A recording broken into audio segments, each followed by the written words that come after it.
bohong. Aku hanya memikirkan satu peraturan penting. Kenapa kau lakukan hari ini kalau kau bisa melakukannya besok? Few moments later.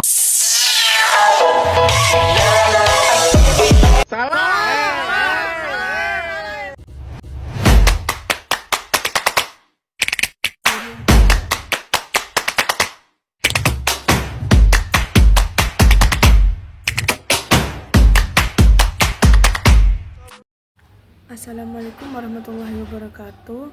Alhamdulillahirabbil alamin wa bihi nasta'inu ala umuri dunya waddin wassalatu wassalamu ala asrofil anbiya'i wal mursalin wa ala alihi washabbihi ajmain amma ba'du.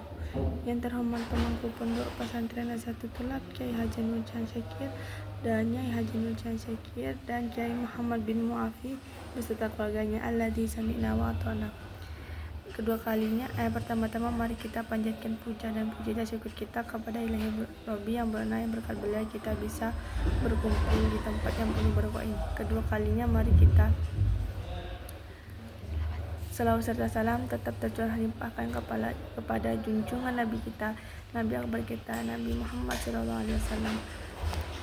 Baik, saya di sini akan berbicara sedikit tentang kemuliaan wanita. Kemuliaan wanita adalah wanita yang harus dihormati karena perempuan itu banyak dibahas dalam surat dalam Al-Quran.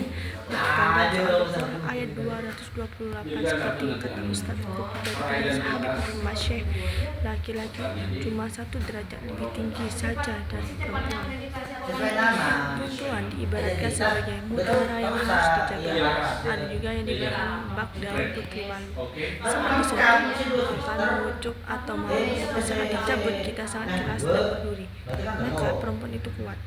Memang kalau kita lihat wanita di dunia ini zaman Nabi ini harus banyak bersyukur. Bersyukur apa?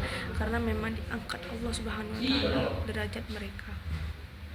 Ibaratnya perempuan ini mutiara yang wajib dijaga, seperti kalau kita dibandingkan mungkin pernah dibandingkan di zaman jahiliyah itu perempuan itu diawaris.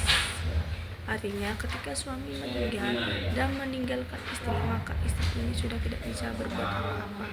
Dia diwarisi atau bagaimana perempuan itu dinikahkan dengan orang lain, atau kalau dia tidak dinikahkan dengan orang lain atau yang mewarisi tidak menikahkan, terus perempuan itu tidak bisa menikah. Jadi sangat sulit sekali pada zaman jahiliyah. Maka Allah Subhanahu wa taala mengangkat mereka. Allah dikatakan dalam surah An-Nisa ayat ke-19. Artinya Allah Subhanahu wa taala katakan pergauli mereka dengan baik. Bertemulah dengan mereka secara baik, secara lembut. Memang ada sesuatu yang tidak menyenangkan di dalam hati kita, mungkin dalam sifat ini kita tidak senang dari sifat lain ada yang menyenangkan. Makanya Allah Subhanahu wa taala dalam keberkahan Rasul, maka bertemanlah dengan mereka, bergaulah dengan mereka sesuatu ma'ruf yang baik dan kasih sayang.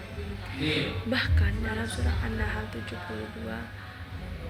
itu pun diangkat. Makanya perempuan itu bersyukur kepada Allah Subhanahu wa taala. Allah Subhanahu wa taala menciptakan di antara kita pasangan-pasangan, istri-istri, bahkan Allah Subhanahu wa taala muliakan itu perempuan dijadikan dengan istri-istri tersebut dengan anak-anak keturunan. Maka mereka mendapat kemuliaan Allah Subhanahu wa taala, maka mendapatkan penerangan di surga. Wanita itu menerangi surganya Allah Subhanahu wa taala. Oleh karena itu, makanya satu laki-laki dapat 3 perempuan di surga. Cuma tingkatnya satu, derajat yang tinggi laki-laki. Untuk kebaikan laki-laki dan perempuan sama derajatnya dari Allah Subhanahu wa taala. Laki-laki cuma lebih tinggi 1 derajat saja, mungkin di langit dunia dan semacamnya. Dalam Asmaul Husna yang 99 itu sesungguhnya memberikan tempat istimewa kepada kaum perempuan, karena 80% Asmaul Husna itu sebagai nama wanita dan hanya 20% nama laki-laki. Mengutip pendapat dengan Syekh Ibnu Arabi yang pernah menjelaskan kepada muridnya, jika ingin mendapatkan ketinggian martabat maka di sisi Allah, maka kalian terlebih dahulu harus menjadi perempuan. Maksud di sini bukan berarti kaum laki-laki harus berubah menjadi perempuan, namun menciptakan jati diri yang lebih menonjol seperti yang dirincikan Asmaul Husna dan karakter yang dicontohkan Nabi besar kita, Nabi Muhammad SAW. Al-Quran juga lebih menonjolkan sebagai feminist book daripada masculine book. Terlihat dari banyaknya kata Ar-Rahman dan Ar-Rahim tentang sebanyak 114 kali, dan Al-Quran yang berasal dari satu akar kata yang sama, yaitu Ar-Rahim, yang artinya cinta dan kasih sayang, menggambarkan sosok perempuan yang baik. Dan juga kata-kata maskulin seperti Al-Mutakabbir, sombong, dan Al-Mutakakim adalah pendendam. Tapi itu hanya terulang satu kali saja. Cukup sekian pidato dari saya. Jika ada kesalahan mohon dimaafkan, karena saya juga manusia yang serba salah dan tidak luput dari kesalahan. Assalamualaikum warahmatullahi wabarakatuh.